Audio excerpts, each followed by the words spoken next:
गुजरात में चुनाव प्रचार से क्यों गायब है कांग्रेस? कांग्रेस के इस राजनीतिक चुप्पी पर प्रधानमंत्री नरेंद्र मोदी भी हैं बहुत सीरियस। क्या पर्दे के पीछे से कांग्रेस कर रही है काम? इन सभी सवालों का जवाब देने के लिए आज हम बात करेंगे गुजरात चुनाव को लेकर। नमस्कार दोस्तों, आप देख रहे हैं RNI न्यूज। मैं हूं आपके साथ संध्या बिष्ट।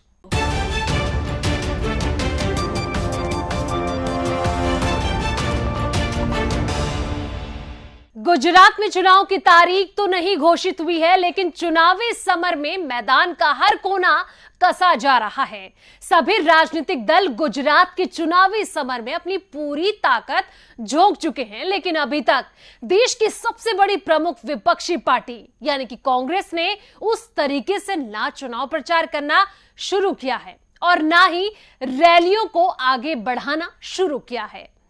चर्चा अब इस बात की जोरों पर हो रही है कि आखिर कांग्रेस की इस चुप्पी के पीछे का कारण क्या है।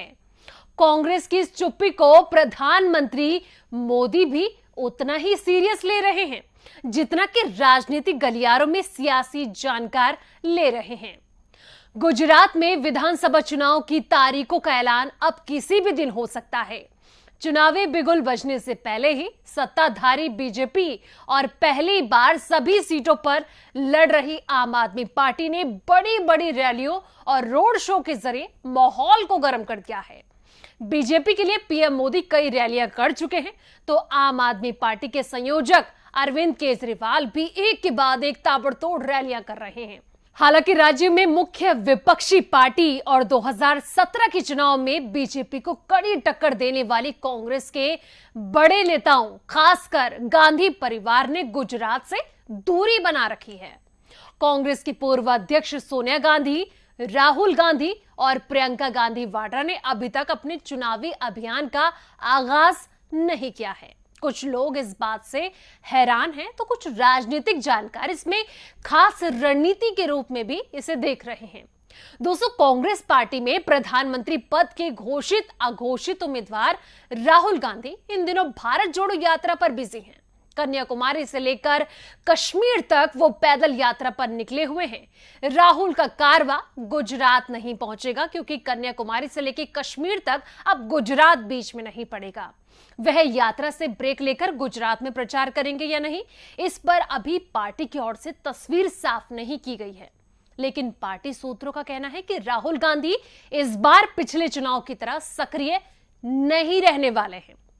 मतदान के नजदीक होने पर उनकी रैलियां कराने पर विचार किया जा सकता है, लेकिन फिलहाल कोई कार्यक्रम तय नहीं है। अब सवाल उठना दोस्तों ये लाजमी हो जाता है कि क्या है कांग्रेस का प्लान? क्या कांग्रेस पीठ पीछे या पर्दे के पीछे कोई खिचड़ी पका रही है? क्या कांग्रेस का ऐसा प्लान देखने को मिल सकता है कि चुनाव के कुछ दिन पहले ही हमें कांग्रेस का स्टंट देखने को मिल सकता है? क्या कांग्रेस पीठ पीछे जो खिचड़ी पका रही है, क्या कहीं ना कहीं ऐसा तो नहीं कि आम आदमी पार्टी को कांग्रेस सपोर्ट कर रही हो? इन सभी सवालों के जवाब तो वाकई में हैरान परेशान भी कर रहे होंगे आपको भी। तो बात करते हैं, जैसे कि गांधी परिवार के गुजरात से दूर रहने के पीछे एक खास रणनीति है। मुख्य विपक्षी पार्टी की कोशिश है कि इस चुनाव को अब मोदी बनाम कांग्रेस या फिर कहें कि मोदी बनाम गांधी परिवार होने से रोका जाए। गांधी परिवार की ओर से किए गए कई हमलों को पूर्व के चुनाव में मोदी अपने हक में भुना चुके हैं।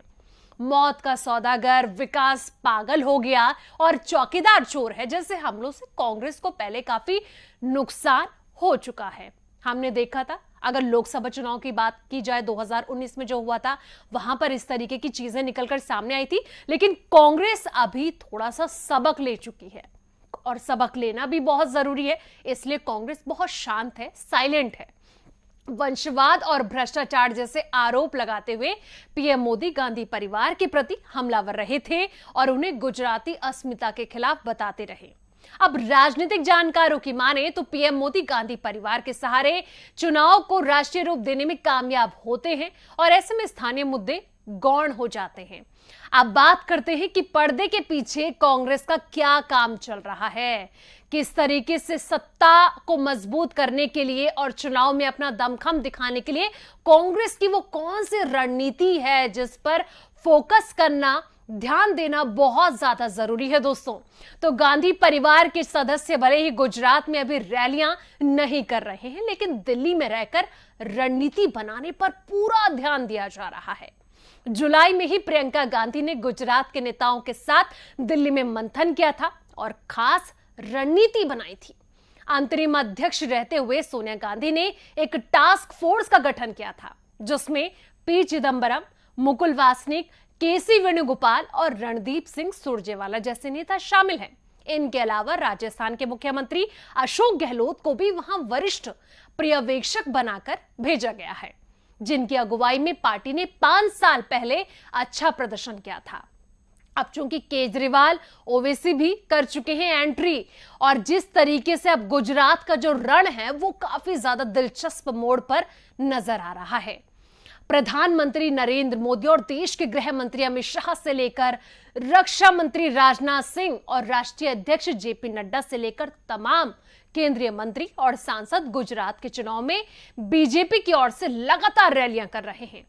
आम आदमी पार्टी के मुखिया अरविंद केजरीवाल से लेकर दिल्ली के उप मुख्यमंत्री मनीष सिसोदिया और पार्टी के तमाम सांसदों से लेकर अन्य बड़े नेता गुजरात के चुनावी मैदान में जनता के बीच पहुंच चुके हैं और लगातार वहां की जनता को साधने का भरसक प्रयास किया जा रहा है। गुजरात में 2 बड़ी पार्टियों के अलावा असदुद्दीन ओवैसी की पार्टी भी गुजरात में राजनीतिक माहौल को भांपते हुए रैलियों के जरिए अपनी एंट्री कर चुकी है। वो भी वहां की जनता को साधने का कोई मौका नहीं छोड़ रहे हैं। लेकिन दोस्तों, वहीं हैरानी की बात यह है कि गुजरात में चुनावी माहौल चरम पर है, लेकिन कांग्रेस की ओर से अभी तक अन्य राजनीतिक दलों की आक्रामक रैलियां और बड़े नेताओं का राज्य में दौरा और बैठकों का सिलसिला शुरू नहीं हुआ। अब कांग्रेस पार्टी की इस तरीके की चुप्पी सियासी गलियारों में तमाम तरह के सवाल खड़े कर रही है। राजनीतिक जानकार ये भी कह रहे हैं कि कांग्रेस जानबूझकर ऐसा कर रही है। इसके पीछे तर्क देते हुए लगातार जिस तरीके से कई लोगों का यह भी कहना है कि कांग्रेस दरअसल इस बात को समझना चाह रही है कि राज्य में जातिगत समीकरणों के लिहाज से और इलाकाई समीकरणों के लिहाज से दूसरी पार्टियां कितनी मजबूत फील्डिंग सजा रही हैं अपने लिए। तो क्या फायदेमंद होगा ये साइलेंस कांग्रेस का? देखिए दोस्तों, जिस तरीके से कांग्रेस इस बार गुजरात चुनाव में, हिमाचल चुनाव में काफी ज्यादा साइलेंट मोड में नजर आ रही है, क्योंकि राहुल गांधी की भारत जोड़ो यात्रा चल रही है। कई मामलों में कांग्रेस के लिए यह साइलेंस फायदेमंद भी हो सकता है और नुकसानदायक भी हो सकता है। वो कैसे, वो मैं आपको बताऊंगी। अब फायदेमंद के लिहाज से अगर देखा जाए दोस्तों, तो अगर फायदे की बात की जाए तो कांग्रेस अपने उम्मीदवारों से लेकर अन्य जातिगत समीकरणों को आम आदमी पार्टी और ओवैसी की पार्टी द्वारा तय किए गए प्रत्याशियों के लिहाज से देख रही है। ऐसे में संभव है कि पार्टी में ना सिर्फ प्रचार की गति को मध्यम किया गया है, बल्कि आक्रामक तौर पर अभी भी गुजरात में नहीं उतर रहे हैं। जबकि नुकसान यह है कि चुनाव जिस तरीके से पीक पर पहुंच चुका है और पीक पर पहुंच भी रहा है, उसमें एक बड़ी पार्टी का आक्रामकता के साथ मैदान में ना पहुंचना जनता के बीच तमाम तरह के सवाल खड़े करता है। दरअसल गुजरात की राजनीति में आम आदमी पार्टी की मजबूती और असदुद्दीन ओवैसी की एंट्री का मतलब कांग्रेस के वोट बैंक में सेंधमारी है। यानी कि कांग्रेस अपने टूटे हुए वोट बैंक को संभालने और उसे अपने खाते में जोड़ने के लिए कुछ दूसरे स्तर से मजबूत कोशिश कर रही हो। यही वजह है कि कांग्रेस राजनीतिक दलों की तरह खुलकर मैदान में नहीं आ पा रही है। पीएम मोदी ने भी कहा था, आगाज भी किया था कि कांग्रेस की इस राजनीतिक चुप्पी पर देश के प्रधानमंत्री ने भी बहुत सीरियस सा एक बयान दिया था। प्रधानमंत्री नरेंद्र मोदी ने गुजरात में आयोजित एक रैली में कांग्रेस की इस चुप्पी को लेकर बहुत सजग रहने के लिए भी अपने कार्यकर्ताओं से कहा था। मोदी ने कहा था कि कांग्रेस के लोग गांव-गांव पहुंच रहे हैं। उन्होंने आशंका जताई थी कि इतनी बड़ी पार्टी अब तक आखिर चुनावी मैदान में क्यों नहीं उतरी है। मोदी ने अपने कार्यकर्ताओं को अलर्ट रहते हुए मजबूती से चुनावी मैदान में बीजेपी को जिताने के लिए आगे आने की अपील भी की थी। तो दोस्तों, ये तमाम सवाल जो कांग्रेस को लेकर उठ रहे हैं और ऐसे में कांग्रेस की जो चुप्पी है, साइलेंस जो कांग्रेस दिखा रही है, उससे कांग्रेस को कितना फायदा मिल सकता है, कितना नुकसान हो सकता है, क्या कांग्रेस अंतर खाने कोई खिचड़ी पका रही है, कोई रणनीति बना रही है, कोई स्ट्रैटेजी तैयार कर रही है, ये तमाम सवाल हैं। क्या कांग्रेस ये चाहती है कहीं ऐसा ना हो कि कांग्रेस की चुप्पी आम आदमी पार्टी को मजबूत बना दे, क्या ओवैसी की पार्टी को मजबूत बना दे? ये तमाम तरीके के सवाल हैं, क्योंकि अब जो ट्रायंगल यानी कि त्रिकोणीय मुकाबला देखने को मिलने वाला है गुजरात में, या फिर सीधा मुकाबला जो होगा बीजेपी वर्सेस आम आदमी पार्टी। कांग्रेस जो इतनी बड़ी एक वक्त पे पार्टी थी, वो कहीं ना कहीं विलुप्त होती जा रही है। क्या कांग्रेस डर चुकी है?